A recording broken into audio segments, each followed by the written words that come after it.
For nearly 300 years, the sound of Viking longships cutting through European waters struck terror into the hearts of kings, monks, and entire civilizations. From the frozen fjords of Scandinavia to the warm shores of the Mediterranean, Viking warriors looted cities, burned monasteries, toppled rulers, and reshaped Europe through violence and fear. They were fast, ruthless, and seemingly unstoppable, appearing without warning and disappearing before armies could respond. To medieval Europe, the Vikings were not just raiders, they were a force of nature. Yet even the most feared powers eventually meet a moment they cannot escape, a battle that exposes their limits and breaks their dominance forever. In the late 10th century, that moment arrived. One battle would shatter Viking military supremacy, end their reign of terror across Europe, and mark the beginning of a new age where the era of the Viking warrior came to a brutal close. For generations, Viking power was built on speed, mobility, and psychological warfare rather than territorial control. Scandinavian societies produced warriors who were not bound to fixed borders or centralized states, allowing them to strike unpredictably across vast distances. Viking longships were engineering marvels, capable of navigating both open seas and shallow rivers, giving them access to Europe's heartlands. This mobility allowed them to raid monasteries, cities, and trade centers with terrifying efficiency, spreading fear far beyond the damage they inflicted. Yet Viking dominance depended on a Europe that was politically fragmented and militarily unprepared. Early medieval kingdoms lacked professional standing armies, relied on slow feudal mobilization, and struggled to defend coastlines and river systems. Over time, however, Europe adapted. Kings learned from Viking tactics, built fortified towns, organized regional defenses, and developed cavalry forces capable of rapid response.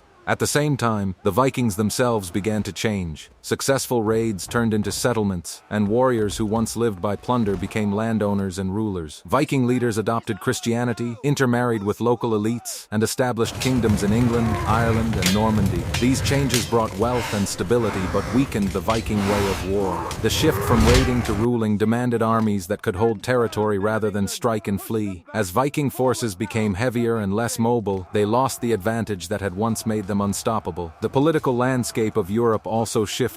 Stronger centralized kingdoms emerged, especially in England and the Holy Roman Empire, capable of fielding disciplined armies and coordinating defenses. The battle that would finally break Viking power came when these evolving European forces met Viking armies in open combat, under conditions that stripped away their greatest strengths. What followed was not merely a defeat, but a transformation that ended the Viking Age as Europe had known it. The decisive clash that broke Viking power in Europe unfolded during the Battle of Stamford Bridge in 1066, a confrontation that exposed the vulnerability of Viking warfare in a rapidly changing world. Harald Hardrada, the legendary king of Norway, embodied the old Viking ideal, a warrior king hardened by decades of battle, feared across the North Sea, and driven by ambition and glory. When he invaded England, Hardrada believed he could seize the throne through force, just as Vikings had done for centuries. His army, composed of experienced warriors, landed with confidence, defeating local English forces and assuming victory was inevitable. Yet this invasion came at a moment when England was no longer defenseless. King Harold Godwinson mobilized his forces with unprecedented speed, marching his army north in a rapid display of logistical coordination that would have been impossible in earlier centuries. The two armies met at Stamford Bridge, where the Vikings were caught off guard, unarmored, and unprepared for a full-scale engagement. The battle was brutal and relentless. English forces pressed their advantage with disciplined formations, overwhelming Viking fighters who relied on individual bravery rather than coordinated tactics. Legendary moments emerged, such as the lone Viking warrior holding the bridge against overwhelming odds. But heroism could not compensate for strategic failure. As the fighting intensified, Viking casualties mounted rapidly, including the death of Harald Hardrada himself. With their king slain and their formations collapsing, the Viking army disintegrated. The defeat was catastrophic. Only a fraction of the invading force survived to return to Norway, marking one of the most devastating losses in Viking history. Stamford Bridge did more than destroy an army. It shattered the myth of Viking invincibility. The battle demonstrated that European kingdoms could now match Viking speed, discipline, and organization, neutralizing the advantages that had sustained Viking dominance for centuries. In the aftermath, Viking raids declined sharply, and large-scale invasions ceased. The era of Viking terror had reached its end not through gradual decline alone, but through a decisive military confrontation that proved their way of war was no longer supreme. The consequences of the battle that broke Viking power rippled across Europe, signaling the definitive end of the Viking Age Age and the transition into a new political and military reality. After Stamford Bridge, Scandinavian kingdoms turned inward, focusing on consolidation rather than conquest. Christianity became firmly entrenched, replacing the old warrior culture centered on raiding and plunder with royal authority and law.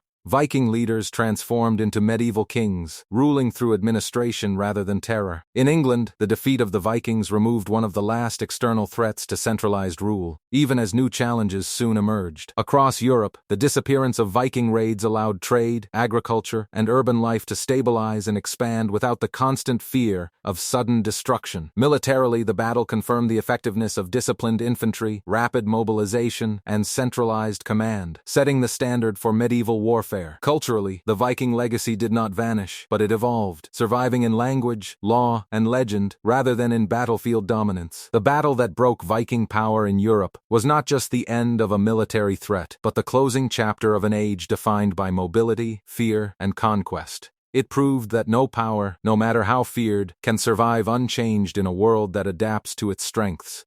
The Vikings had reshaped Europe through violence and innovation, but in the end, Europe reshaped itself to defeat them. Stamford Bridge stands as the moment when the thunder of longships faded into history and the Viking Age came to its final, irreversible end.